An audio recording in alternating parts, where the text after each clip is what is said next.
যাদের নামাজ পড়ার সময় দুনিয়াবি চিন্তা মনে আসে বা নামাজে অমনোযোগী তৈরি হয়, তারা ভিডিওটি শেষ পর্যন্ত দেখার অনুরোধ রইল। হযরত আলী রাদিয়াল্লাহু তাআলা আনহুর কাছে একজন ব্যক্তি এসেছে।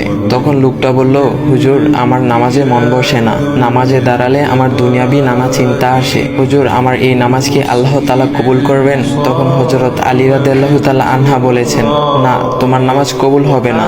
তখন লোকটা মনে অনেক কষ্ট নিয়ে চলে যাচ্ছেন। এমন সময় রাসূল সাল্লাল্লাহু আলাইহি ওয়াসাল্লাম এসে হযরত আলী রাদিয়াল্লাহু তাআলা আনহুকে জিজ্ঞাসা করলেন, ইয়া আলী, আপনার কাছে লোকটা কেন এসেছিল? এসে দেখি মন খারাপ করে চলে গেল। কেন, কি হয়েছে, আমাকে বলুন। তখন আলী রাদিয়াল্লাহু তাআলা আনহু বলেন, তিনি আমার কাছে জানতে এসেছেন যে নামাজে দুনিয়াবি চিন্তা আসলে নামাজ হবে কিনা। আমি বলেছি, না, তোমার নামাজ কবুল হবে না। রাসূল সাল্লাল্লাহু আলাইহি ওয়াসাল্লাম তখন বলেন, ইয়া আলী, আপনাকে আমি একটা চাদর উপহার দিতে চাই, তবে একটা শর্ত আছে। আলী রাদিয়াল্লাহু তাআলা আনহু খুশি হয়ে বলেন, ইয়া রাসূলুল্লাহ, কি শর্ত তা বলুন, আমি আপনার সকল শর্ত মেনে নিব। বুঝতেই তো পারছেন রাসূল সাল্লাল্লাহু আলাইহি ওয়াসাল্লামের চাদর বলে কথা। তখন রাসূল সাল্লাল্লাহু আলাইহি ওয়াসাল্লাম বললেন, ইয়া আলী, আপনি যদি এই মুহূর্তে 2 রাকাত নামাজ একনিষ্ঠভাবে পড়তে পারেন দুনিয়াবি সকল চিন্তা দূর করে, তাহলে আমি আপনাকে সেই চাদরটি উপহার দেব। আলী রাদিয়াল্লাহু তাআলা আনহু বলেন, এটা তো সাধারণ ব্যাপার। আলী রাদিয়াল্লাহু তাআলা আনহু তখন নামাজে দাঁড়িয়ে গেলেন আর তিনি নামাজ পড়তে শুরু করলেন। এমন সময় তার মনের মধ্যে শুধু ভাবনা চিন্তা আসতে শুরু করলো, আচ্ছা, আমাকে যে রাসূল সাল্লাল্লাহু আলাইহি ওয়াসাল্লাম যে চাদরটা দিবেন, সেটা কি ফাতিমার চাদর নাকি রাসূল সাল্লাল্লাহু আলাইহি ওয়াসাল্লামের? আচ্ছা, চাদরখানা দেখতে কেমন হবে?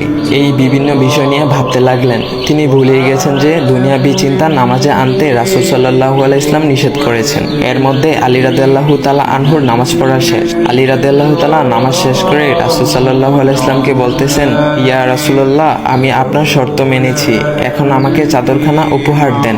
রাসূল সাল্লাল্লাহু আলাইহি ওয়াসাল্লাম বলেন, ইয়া আলী, আপনি কি একনিষ্ঠভাবে দুনিয়াবি চিন্তামুক্ত ছাড়া 2 রাকাত নামাজ পড়েছেন? তখন আলী রাদিয়াল্লাহু তাআলা আনহা মুচকি হেসে বললেন, না ইয়া রাসূলুল্লাহ, আমি আপনার চাদর নিয়ে অনেক কিছুই ভেবেছি।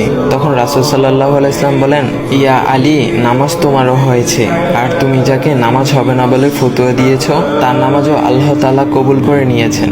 শোনো আলী, দুনিয়াবি চিন্তা দ্বারা নামাজ বাতিল হয় না, নামাজ মহান আল্লাহ তাআলা কবুল করে নেন। সকল ফরজ নিয়ম কানুন মেনে নামাজ পড়লে নামাজ হবে ইনশাল্লাহ। তবে আমাদের সকলের উচিত নামাজ আদায় করার সময় একমাত্র আল্লাহকে স্মরণ করে নামাজ আদায় করা। নামাজে দাঁড়ালে দুনিয়াবি চিন্তা মাথায় আসে, এটা শয়তানের একটা ফাঁদ।